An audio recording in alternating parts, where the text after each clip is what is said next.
Welcome to the latest edition of Dynamic Political Centrism, hosted by Alan Steinberg, produced by Dr. Yonatan Yoni Yaris. Our guest tonight, Mayor Steven Fulop, Mayor of Jersey City and Democratic candidate for governor. Good evening, everybody, and welcome. I am Alan Steinberg, the voice of Dynamic Political Centrism. We have an excellent show tonight. Where our featured guest is one of the top contenders for the Democratic gubernatorial nomination in New Jersey, Steven Fulop, but he also has a very compelling personal story to tell. So we'll get into all of that. I just want to alert our listeners that we're going to be doing something out of the ordinary next week. Yoni Yaris and I are going to be doing a show on the Super Bowl because, as most of you know, I am an inveterate sports fan. I'm out of control when it comes to sports. And every day I'm waking up in the morning. I ran out of green outfits, so tonight I have a red outfit on. But I've been wearing green every day for the Philadelphia Eagles. My son made me an absolutely inveterate fan of the Eagles. So I'll start the show before I introduce our star guest. I have to do this. I'll sing the Eagles fight song. Fly, Eagles, fly on the road to victory. Fight, Eagles, fight. Score a touchdown, 1, 2, 1, 2, 3. Hit 'em low, hit 'em high, and watch our Eagles fly. Bum, bum, bum, fly, Eagles, fly. On the road to victory. Eagles, Eagles. I bet you there's not one show tonight on CNN or on MSNBC where the host started the show with that. But nevertheless, the Super Bowl has taken over my life. We'll have that show next week, and we should have a lot of fun with that. But at the top of the agenda is politics, and that's where we are tonight. Actually, I have one sports question I'll ask Steve when we start the show. But first, I have a new introduction for our host. I introduce him every week, and I came up with something that I had forgotten about.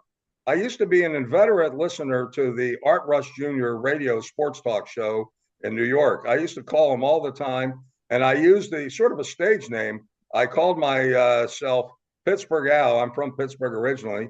Pittsburgh Al from across the pond. And he would get me on. He started sending me tickets to Yankee games and stuff like that.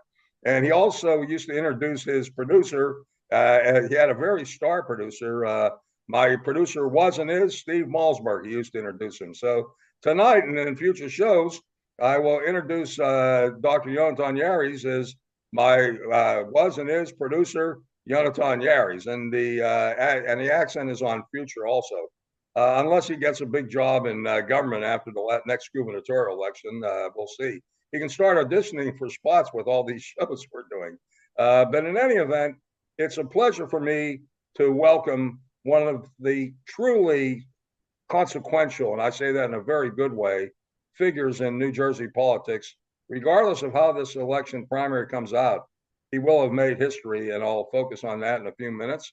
So it's my pleasure to introduce the mayor of Jersey City, Steve Fulop. Steve, it's great, and it's an honor to have you on our show. Alan, I appreciate you having me. It's really nice to be here. Well, I have to ask you a sports question before I get started. Okay. First of all, do you have a favorite NFL team? Because I always ask this of everybody.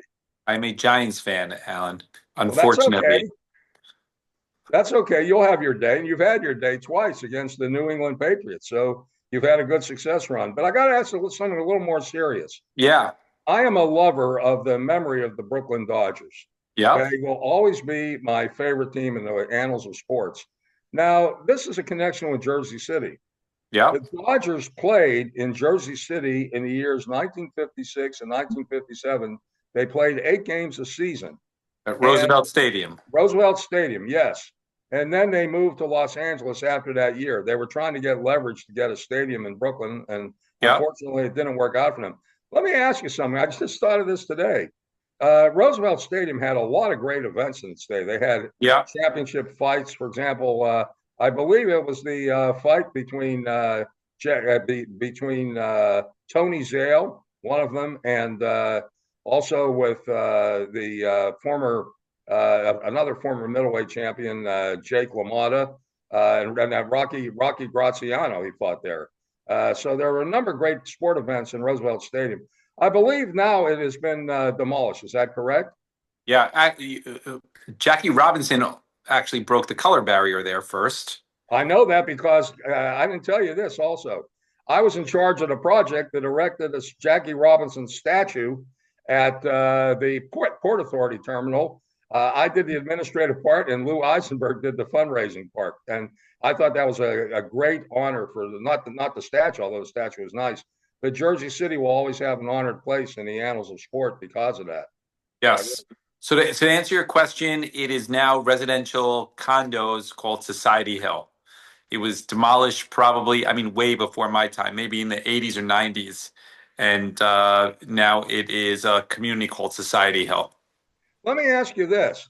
Yeah. I always thought Jersey City would be a great location for a minor league baseball team.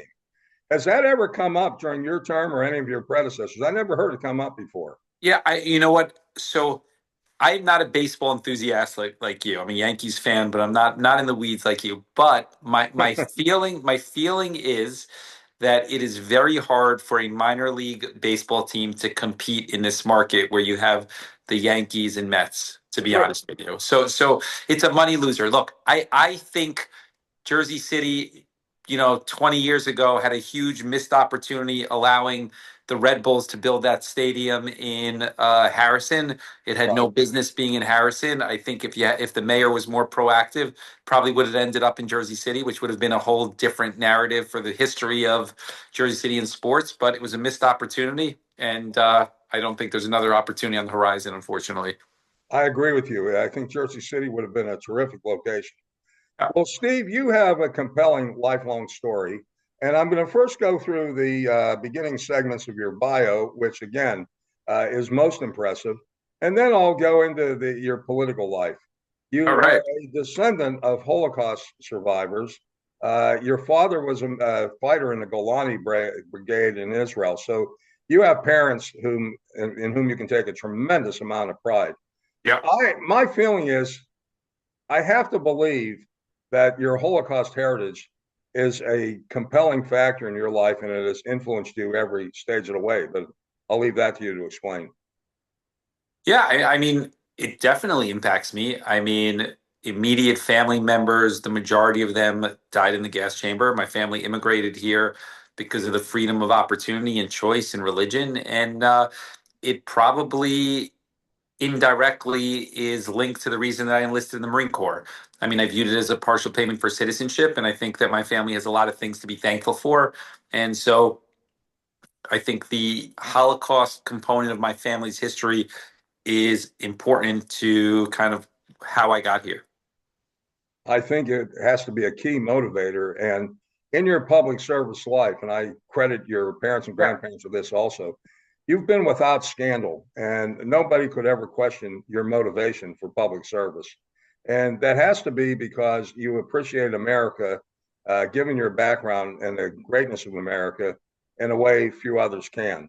Now, you also went to Pesach Raymond Yeshiva over in Highland Park. I know that yeshiva because my rabbi in Highland Park lives right down the street from where that yeshiva is. So you have a very good name in Highland Park and Edison, and they would take a lot of pride in you if you were elected governor. I believe you would be the first governor elected with a Holocaust heritage. I think that's true. So I think that's true because I would be the first Jewish governor. So that probably links back to the fact that I'd be the first one with a link to the Holocaust. Correct.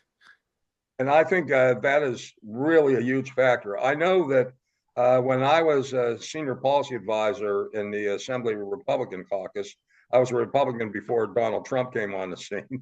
But when I had that role, I crafted the Holocaust Education Act.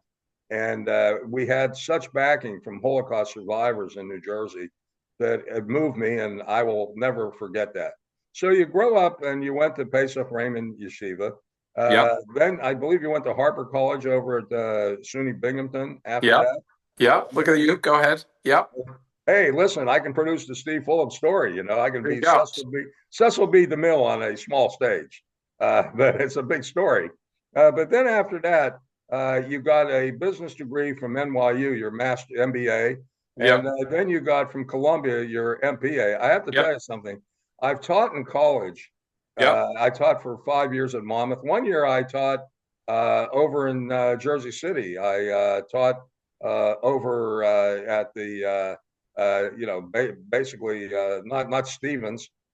I'm having a lapse of memory here. One second, but I NJCU. taught St. Peter's. Oh, St. Peter's. I Yep. taught at St. Peter's. I love the experience. I'll tell you why. Because I had students who were minority, who were growing up in the city of Jersey City, and they had a totally different view of what a policeman would be in their life, and a totally different view of the challenges of city living.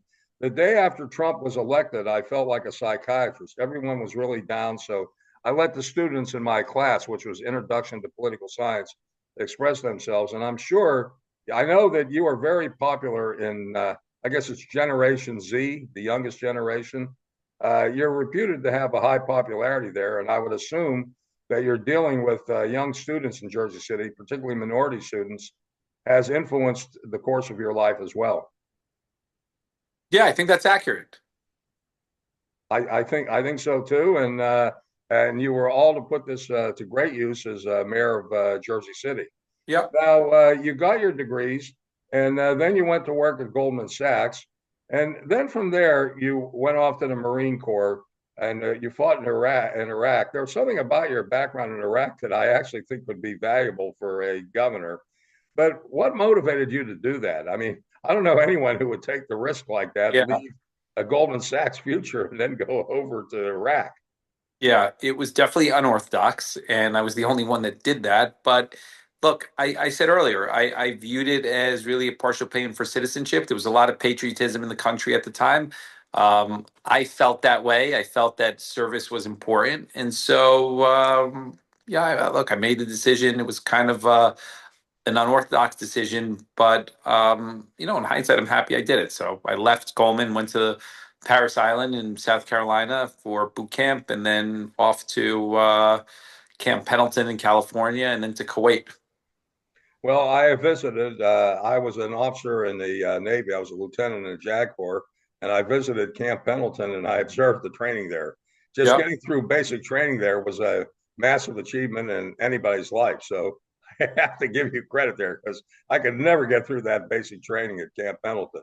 But when you went over to Iraq, I noticed something. There were a number of stories on you that one can find that you were working with infrastructure, getting water and supplies to the citizenry there, which had to be a challenge. And I would think that this work with infrastructure at even a low level of the population, low meaning in terms of economic sufficiency, I think that could benefit you as a governor. My job there, it was with infrastructure, less with water. My job there was actually building a fuel farms, actually. So the way it works is that everybody in the Marine Corps is a rifleman first, and then you have what's called your MOS, which is your specialty. And our unit was bulk fuel and bulk fuel Bravo out of Delaware at the time. And basically, our job was to build these fuel farms all the way up to Baghdad so that the tanks and personnel, and us included, can move up there. I mean, the first 40 miles of Iraq at the time was just desert, was pretty much sand. And we had to figure out a way to move and transport a significant amount of fuel to get the couple hundred miles up to Baghdad in a way to keep refueling kind of an Abrams tank or anything that was moving in those convoys. And so it's a very, very difficult thing to do because we're really laying like it's like a hose, is really what it is. And so security around it is really complicated, obviously, because you could damage it fairly easily. And then viscosity, which is the pressure that you would push the liquid through these, it's very hard to create the viscosity and the pressure for 40 miles in order to kind of move fuel. So you got to create these pumping stations in between. I know I'm getting in the weeds on this. And No, again, this is important. Keep going. security is an issue, and then get that moving forward. And then once you get past the first 40 miles, there was more hard surfaced roads, so then we could build the fuel farms closer to Baghdad. And then so our final one, I think, was, if I remember correctly, was like 10 miles outside of Baghdad, and then we were running convoys back and forth into the city. Well, that was a challenging job, and that involved, I would say, infrastructure in terms of the fuel. Yeah, yeah. I Go ahead. mean, You were going to say. yeah, I was going to say infrastructure, but look, like a thing that was different about my service, which I pride myself on, is that I was on the enlisted side. So, I was with the people doing the work. I wasn't making the decision around infrastructure and what to build. I was doing the building. And so it's good, but it's more directly related to maybe the job, because I got to work with different types of people that I historically would never have worked with. Most people in elected office are officers, which for people that aren't familiar with the military is just an entirely different thing. I mean, the officer trajectory is maybe the decision makers, but also they do less of the work. And the fact that I was on the ground with people that didn't have college degrees and that were there to get the GI Bill and serve, and the backbone of the military, probably was more of a relevant skill set for me than anything else. Well, I've noticed this about the good military leaders, both in the enlisted ranks and officers. Yep. Those who are good leaders, that is one of the most excellent preparations for a life of public service, both as an elected official and as a civil servant, because it develops your people skills, but it also makes you aware of the challenges faced day to day. And here you were in what was basically, I'd say, a third world country, Yeah. and the challenges that you had to prepare you for your later life in public service. Yeah, I mean, look, that was like high stress environment, obviously very dangerous at the time. We were the first ones to kind of be moving forward. Obviously, there was no infrastructure, so there was no phones, no communications with back home, no showers for months, and we were moving every day, and it was a lot of work, and it was super hot. I mean, it gets to, like, if I remember correctly, I mean, I still keep it and look at it, it would be like 120 degrees some days. I mean, it was hot, and we'd be wearing full camouflage because you have to. So, and the general way that it works is that you're like 8 hours on duty and then 8 hours react, which is like, if somebody has trouble, it's a support. You're the first ones to respond, and then 8 hours downtime.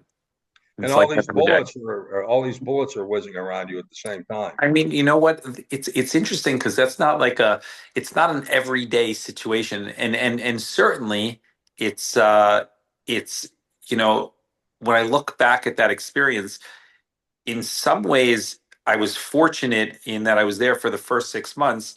I mean, we had the Scud attacks every day and all that stuff, but um, once you passed into Iraq, the Scuds were going over your head. So it was more dangerous while we were in Kuwait on that component. I mean, there were sniper fires and that sort of stuff, but it wasn't every day. It was mostly when we were moving. And then, and so it's like, it's complicated, but it's not what you would think it is. I mean, it's work in creating kind of this mission accomplishment. But being that I was there the first 6 months, in hindsight, it was a blessing, because those first 6 months, if you remember, the U.S. was very much perceived as liberators, Right. and the Iraqis were excited that we were there because obviously not everybody, but there was a lot of people that were excited because they felt that they were toppling and we helped Saddam Hussein. Now, if you fast forward to the next 6 months, it was probably the most dangerous time because we were no longer viewed in the same way. We were viewed more as occupiers, if you remember, at that point. And the resentment started to build amongst the Iraqis. And that's when they started to put the roadside bombs in place throughout the region. And that was a couple months. And then we built those huge kind of trenches next to the streets in order to protect kind of our convoys. But I would say that second 6 months was amongst the most dangerous. I mean, I'm not a military expert, but that's certainly what it seems like. Well, you were basically almost building from scratch a new country. Yeah, I think that's true. I think that's true. I mean, there was no infrastructure there. It's a totally different I mean, it's wild. I mean, I mean, look, I haven't been back to Baghdad, thankfully, in 20 years, but 20, 22 years. But I mean, when you were there, you certainly could see that there's a lot of like history, and if there was care for that city, it would be something, right? But there wasn't. So I mean, I couldn't tell you what it's like now. But at that point, you could see that if there was investment and care and leadership and all that stuff, I mean, the place has a tremendous amount of history. Well, I'll tell you something interesting about Baghdad. It once had the largest Jewish community in the world. Yes, It's yes, where the Talmud was written, and it had quite a history. But also, as you say, it was a city that, if given the correct attention and yeah, plan, yeah, it's true. it, it could have really amounted to something. But you deserve a lot of credit for being in that initial venture.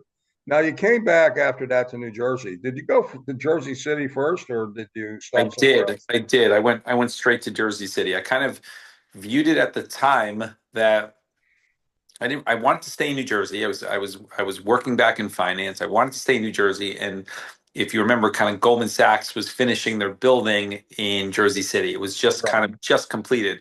And so the way I thought about it was that I could get more space than I could in New York. So even though most of my friends were in New York, I thought I could get more space. So I chose Jersey City, and I thought that if I was close to the Goldman Sachs building, I thought I would be fairly protected from an investment standpoint, and that it would work. So that was kind of the rationale at the time. I didn't know much about Jersey City, but that's what attracted me initially. So when you went back there initially, you did not at first have the political aspirations that were to mold your life. No, no. I went there because I thought it was a good financial investment for me and a good opportunity to stay in New Jersey, at proximity to New York, and have a good space. It certainly wasn't something where I was involved or engaged in any of the politics. Well, then what motivated you? You really took the hard road. I And took the it's hard road. interesting. Well, the Yes. hard road that you were challenging a machine. Now Yeah. today, the leader of that machine, I have to ask you to comment on this. I know it's not Yeah. tremendously comfortable with you, but you were challenging the machine of Bob Menendez. Yeah. Now, I can just relate something real quickly. I had my own issues with Menendez when I was at EPA. He tried to really stab me in the back with something. He had claimed that I had not invited him to events during the 2006 election. I was with the civil servant when I met with him in his office, and my civil servant had every single invitation. And he also claimed that I wasn't paying attention to Ringwood when I had actually received the honor of being on the ABC Nightline show with Cynthia McFadden on that. So he never raised that issue with me again. But he was sort of a dirty fighter politically. And, for you to challenge him it was a very courageous thing. But today he received, on the other hand, I had a soft spot for him. The soft spot was he was very good on behalf of Israel, and he also was very good for the cause of revolution in Cuba. But he really got involved in a corrupt path. But today, I thought the 11-year sentence really shocked me because Pete Williams, who was another senator from New Jersey who got convicted, only got 3 years. What was your reaction when you heard about the 11 years? I'll tell you, it was mixed. I'm going to tell you why. Um, Initially, because I have this history with him, and I really just don't like him. Right? I don't think he's a good person. Okay, and You're and not alone. and I don't think that doing some good things minimizes the fact that you've done a lot of bad things. So for me, initially, when I saw the 11 years, my initial reaction was that justice was served, and I was satisfied with it. As I read comments on the internet and more about the story, I did see a comment more specific with regards to the things that he said before sentencing when he asked for mercy. And one of the things that I saw was that he said something to the effect of that, every day that he wakes up now is a punishment, and that he's lost everything of meaning in his life other than his family. I think I got that almost verbatim You on what he did. said. I And watched the and same things. and it kind of made me sad. I mean, like, you know what? That's a that's a pretty heavy thing to say, and it's sad for anybody to kind of feel that way, that their life is hopeless regardless. I mean, so it's mixed, like for somebody from 10,000 feet, obviously I was happy that he had justice served. And then when I read into a little bit, it's hard to be happy when you hear somebody saying something like that. I had the exact same reaction as you. I felt that it was a tragedy, but it was a deserved uh, verdict, certainly. I don't know if the 11 years is going to hold up completely. I Why? have a feeling, well, I have a feeling that Trump, being the opportunist that he is, may try to make some deal where he commutes the sentence. I, I'm not predicting that, but I think that could happen. I mean, I don't know. Like, you know what? Trump, look, I maybe he could, but if you think about it, why would it be in Trump's interest to do that? I mean, when in in 2016 or 17, when he commuted or pardoned Melgen, who was the other conspirator in Sure. the accusation in that first Menendez trial, there was a deliberate reason. I mean, he was trying to ingratiate himself to the Cuban community in southern Florida. So there was a political reason why Trump would entertain something like that. And obviously, you probably had APAC lobbying him and all that stuff. Today, it's hard to argue, or I can't get my head around. Again, I'm not in those rooms, but like, what is the reason, or what could you say that would benefit Trump personally to do that? I mean, the guy was basically convicted of being a spy and taking gold bars. I mean, it's a very serious Right. allegation. So it would be, I'm sure Menendez is trying, but if you put yourself in Trump's position, why would you do it? I'm not saying you're wrong, but you never know how Trump figures something may benefit him. He has Yeah. sort of made a few comments that make me think that he's thinking about it. Look, none of us are in those rooms, and I'm sure people are positioning things that may be advantageous to Trump, and he would consider it. He's going to do it if he thinks that the pros outweigh the cons, right? And there's personal benefit for him. He's not standing trial again. The Cuban community doesn't really matter to him. I mean, like, I don't know. The short answer is I don't know what the benefit is to Trump to do it. So I don't think it's so cut and dry. I think Menendez is trying to get it for sure. Why would he not? But hard to kind of understand why Trump would do it. What would be the motivation? I don't disagree with you at all, but I'm going to be watching closely as you will be. But let's move ahead. You served several terms in the city council, and you finally beat Jeremiah Healy for Yeah. mayor. I Yeah. had a bad history with Healy where I was trying to involve in environmental matters, and he didn't seem to give a hoot. Not one of my all-time favorite mayors. So he was elected after I left EPA. I believe you were elected after I left EPA in 2013, Yeah. and you were the new star on the New Jersey scene. Now, I'm going to get to an issue first. I'm going to involve Yoni a little bit in this, but it's the issue that I am most familiar with there. It may not be the most significant issue, but you first were introduced to me before the 2017 election when you decided not to run. But I had consulted Brett Schundler, with whom Yeah. I have a very good personal relationship. Brett is an interesting guy. I think he was like you, he was a very good mayor of Jersey City. He was coming in from a right of center viewpoint, and you were from left of center, but there Yeah. was a lot of commonality between the two of you, actually. And he had a lot of praise for you because of your assistance with the charter school movement. Yeah. And so he had nothing but praise. So that's a good segue into the education issue. Yeah. I think charters, and then I'll turn it over to Yoni for a few education questions. I think the charter schools and I'm 20,000 feet up, so to speak, have been a benefit to Jersey City. But what do you think is the future of charter schools in Jersey City?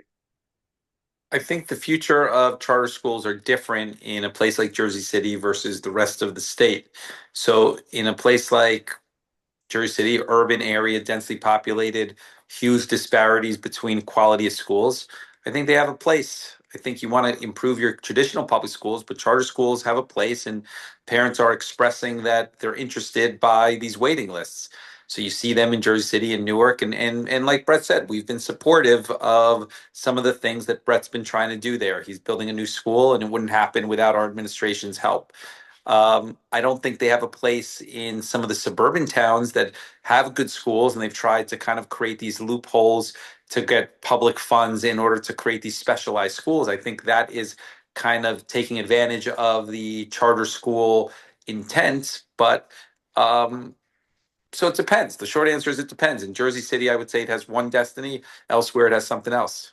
Well, I agree with you. I would say this. Whenever I thought of Jersey City, I thought of it as, and this is not a negative, it was one of the urban 30 special needs districts. So therefore, all these districts in the urban 30 had facilities problems.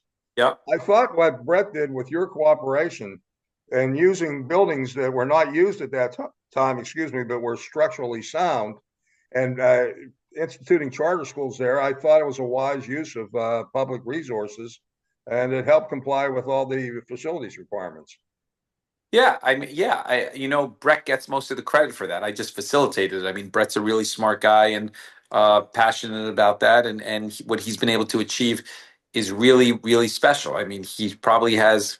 I mean, we're breaking ground, I think, on that new school, which will probably have 2,000 students at several buildings, but he'll probably have 3,000 kids in his system easy by the end of next year. Well, I laud you for your cooperation, and so does Brett. And I think it's magnificent what you're seeing in Jersey City in the education arena, and Yeah. I think prepares you well if you're elected and go to Trenton. I'll turn this over to Yoni for a few. Yoni's very familiar. I'm familiar with the politics of education, and I'm familiar with the hard needs of education and the financing. I want to let Yoni ask a few questions here because he's aware of certain areas that I'm not so up on. Go ahead, Yoni. I have the unique perspective having taught in a charter school and then now being in a public school. So I do agree with your vision of what's going on in Jersey City, that there's definitely a place. And I have to say, your education plan, as I was viewing it before the show, is incredibly thorough.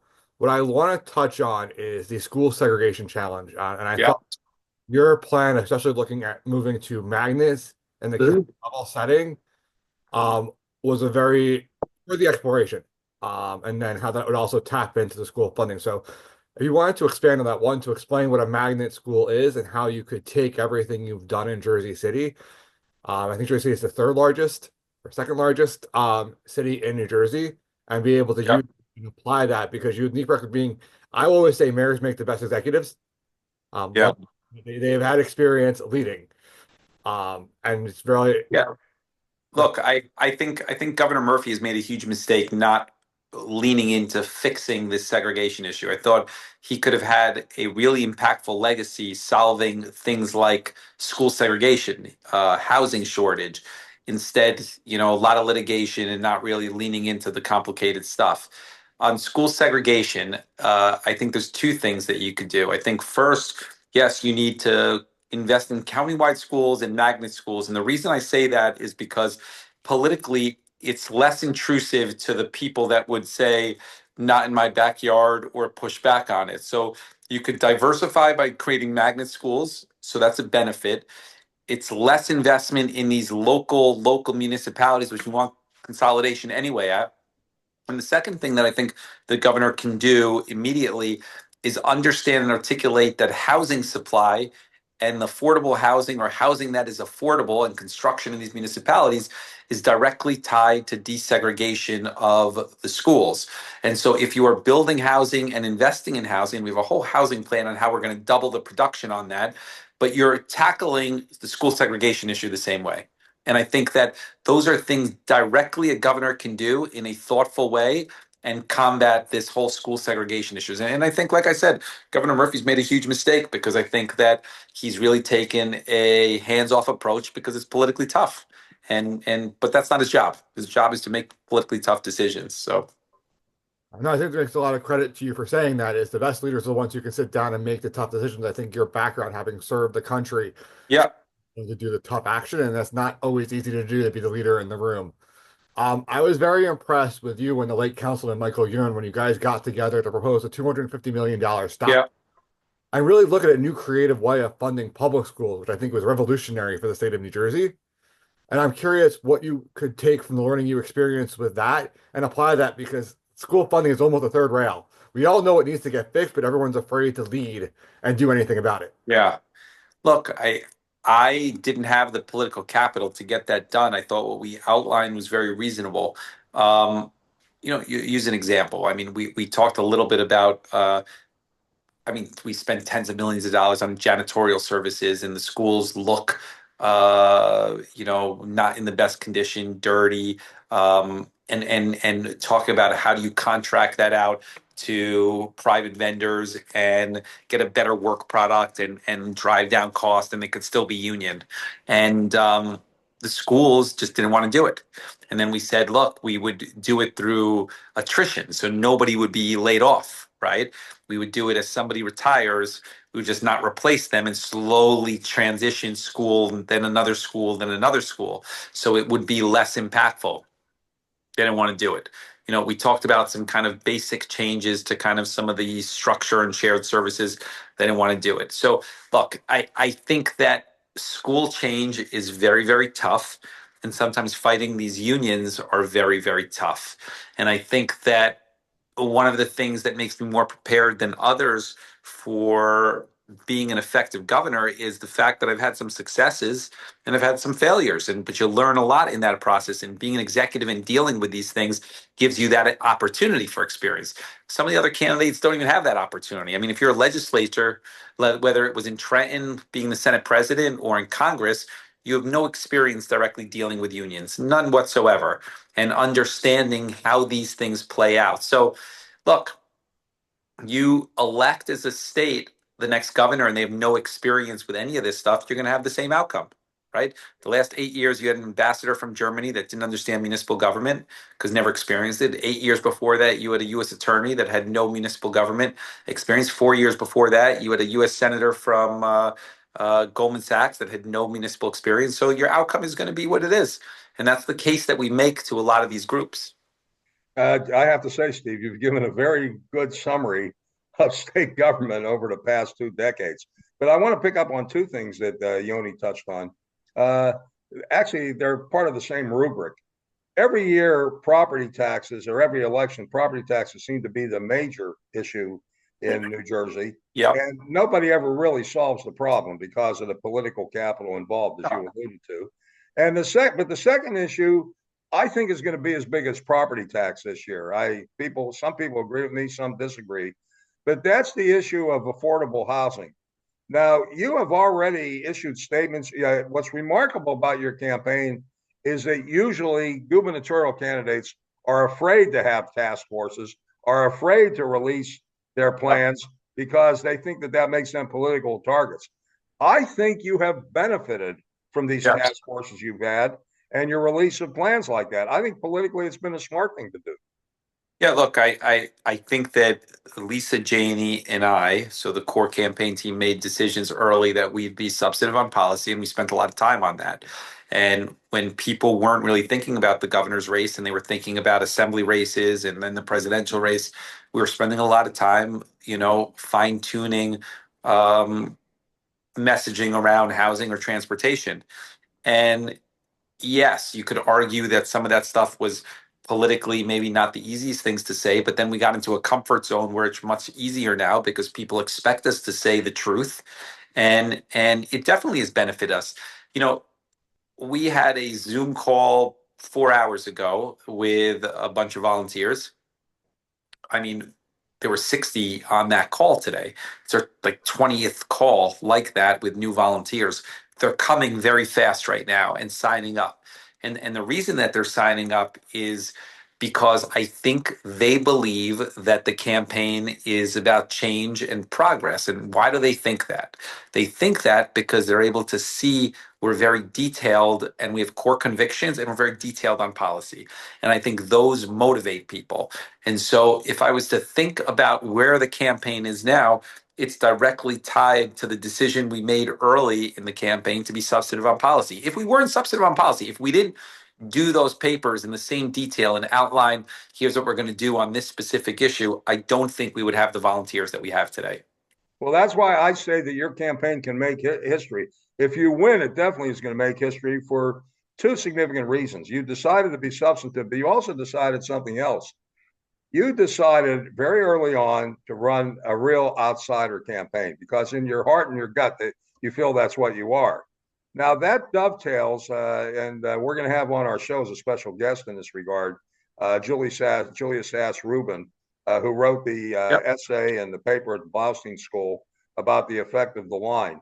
There is no line, so the question is, what do the organizations of these various counties, how much impact they have? She told me that the line could influence maybe 70% of the voters. However, the influence of the county organization could be between 20 and 40. However, it all depends on how good of a job the county organization does with two things. Number one is fundraising. Number two is GOTV. Now, it strikes me that if there's any person who can show that the organizations that their support is not that determinative, it's you, because you've managed to raise money very well.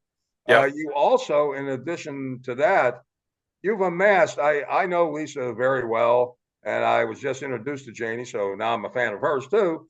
You have a terrific start to a ground game apparatus. The question that I don't completely have an answer to is the county chairs have always been in charge of GOTV efforts. Yeah. I think in Hudson County, it may be a little different because I think Brian Stack will have a lot of influence in West New York, where he's the mayor. That may not be the same countywide, although, who can judge that thus far? You certainly will do very well in Hudson. People know the kind of mayor you've been. But I think that if you're able to win with basically an in-house ground game that you've organized, and in addition to that, continued fundraising, you've got a real shot. I'll just make one statement in furtherance of this, and then I'll turn it over to you for your reaction. I've watched your commercials. They are the most effective commercials I've seen for two reasons.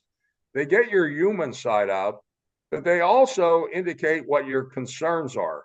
And to get all that involved in one commercial that is either a 30-second or 60-second spot is tough. And the other remarkable thing is you have a team that, and I'm not saying this negatively about the New Jersey consultant cognoscenti, but you also have a team that involves people who have not, like, I believe Mark Putnam is your ad guy.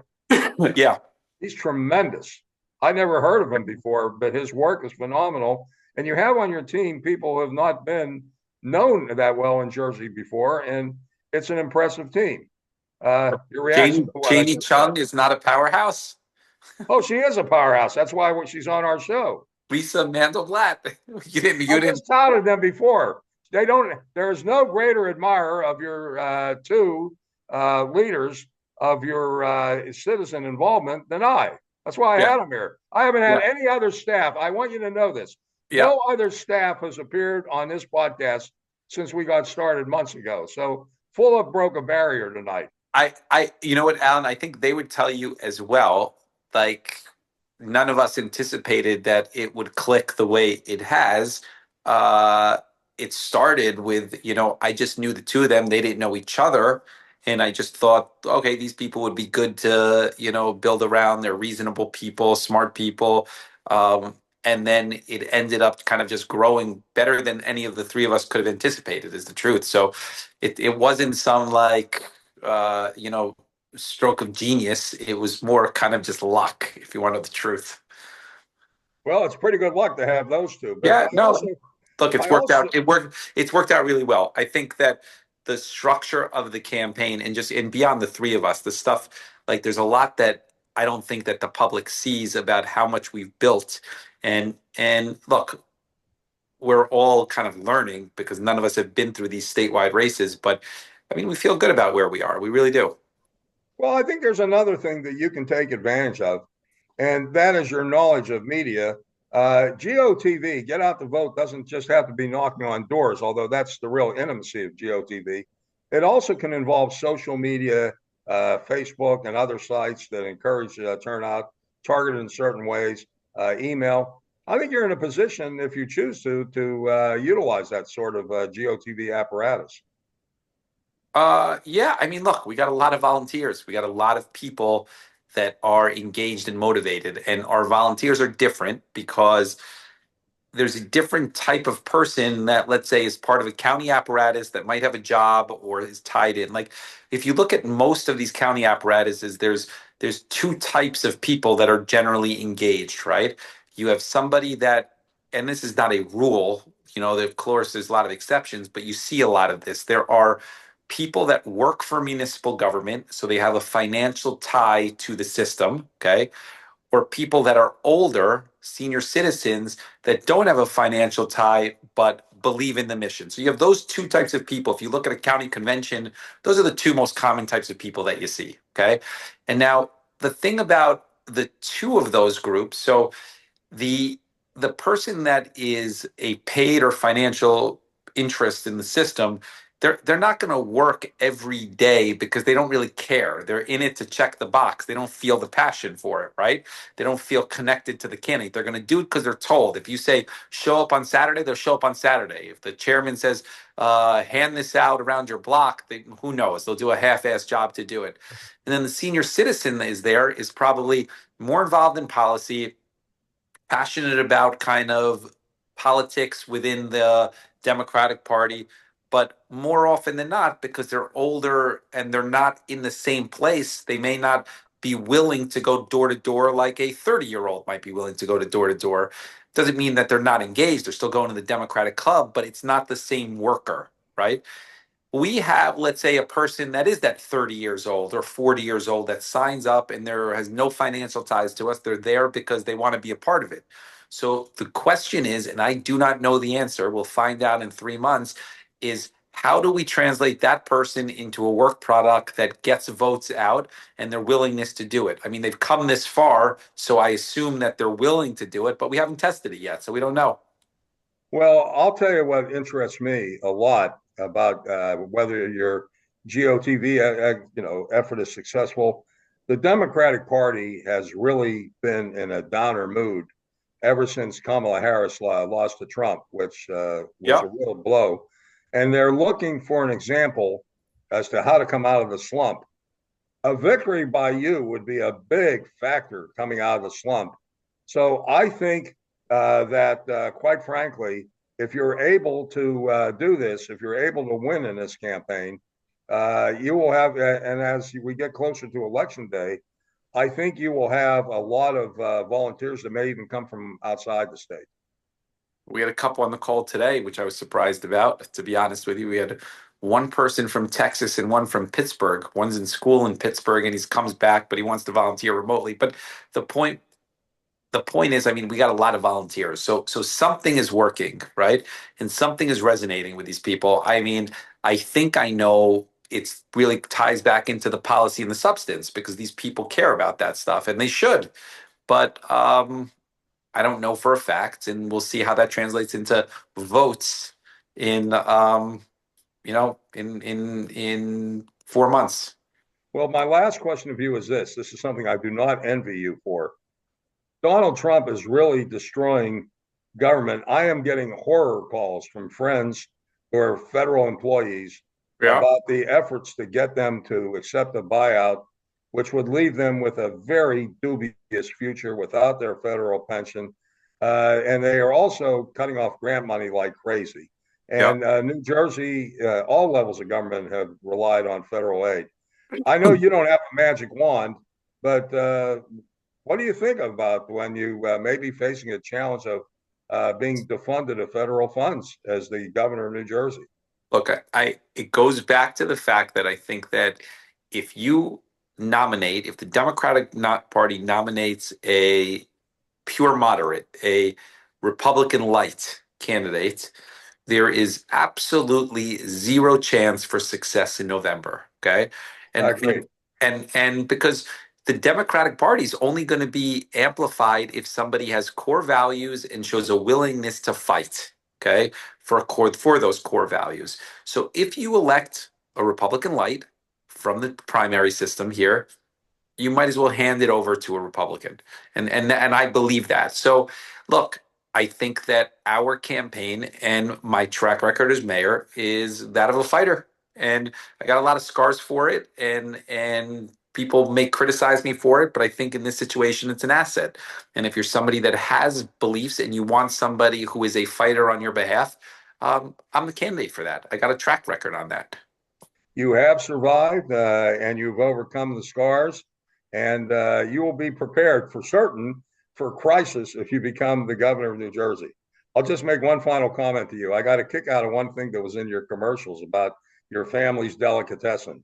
Yep. I am an old line delicatessen fan. So win or lose, I will invite you to come with me to Brooklyn sometimes, where we can go to Gottlieb's Delicatessen in Williamsburg, which is the greatest existing kosher delicatessen right now in America. And you'll give me a review. I will take you up on that right after the primary. Done. Okay, that's good. That's good. We won't have to wait till the general. Steve Fulop, it has been a pleasure and an educational experience to have you on tonight.